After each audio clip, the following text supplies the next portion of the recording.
You're watching Manc Meets with me, Dan Nightingale. I've been doing stand-up for 20 years. I started when I f***ed up my politics degree at the University of Newcastle. In the last few years, podcasting has taken me out of the circuit a bit, and now I'm doing a tour and the podcast is flying, which has been great because there was a long time where I was just watching these talented new acts sort of turn up where I'm the experienced professional act and then just disappear into fame and touring and TV.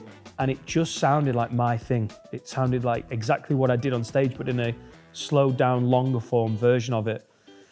And about 7-8 years ago, I tried to do a podcast, didn't work, failed, did 83 episodes, never got past sort of 300, 400 downloads. Me and my mate Adam Rowe did an episode of that podcast. It was called the Hack Radio Pod, flopped. But our episode was great, the chemistry was really good.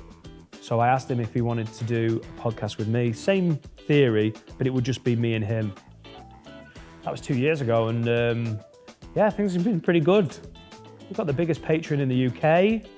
We're getting sort of 100,000 people every episode listening and watching. We're on YouTube. It's been a game changer, but it all was born out of the fact I like sitting and chatting shit. Like, we very purposefully went long form with ours, and that was pretty much unheard of over here.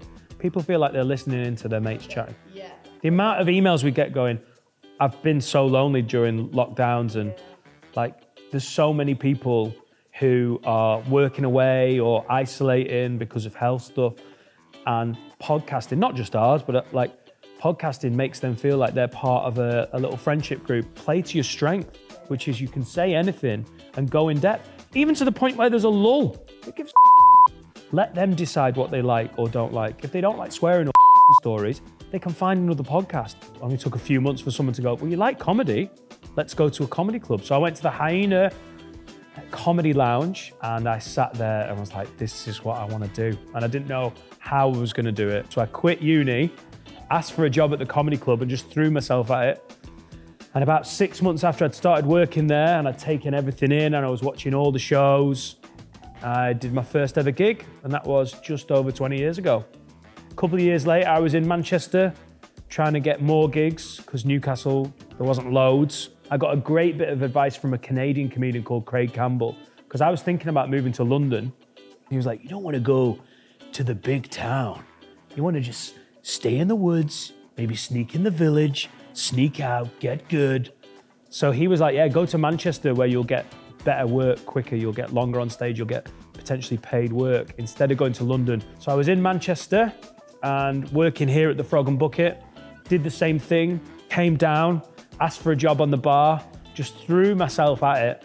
And within a couple of years, I was making a living from it. Frog's been going for 25, 30 years. And initially there was such an amazing, it was like really alternative circuit where there was only the Buzz Club in Chorlton and the Frog, and Carolina Hearn, Steve Coogan, Chris Addison, Peter Kay, Johnny Vegas. There'd been this like almost alumni of late 90s comedians that had made this scene so exciting. And obviously the Monday night is the amateur night where they were doing their first gigs or coming down to test new material. And there was a real buzz about it. And by the time I turned up, all those guys had gone on to success and fame. And what had been left behind was a scene that wasn't doing as well. Being the opportunist that I was at the time, just wanted stage time. I offered to compare the Monday nights and do it for way cheaper. And we turned it into a gong show style format, turned it into Beat the Frog. People loved it. It built from there. The scene sort of revitalized. London acts were coming up, but everyone in the North that is now like a household name came through here as they were going through. Jack Whitehall and Joe Lycett were at university in Manchester. They were here all the time. Sarah Millican came down here as she was getting into stand-up in like 2005. Well, my comedy is very conversational, storytelling, observational, which is technically the easiest stand-up. I just try and make people laugh the same way I'd make my wife laugh or my friends laugh.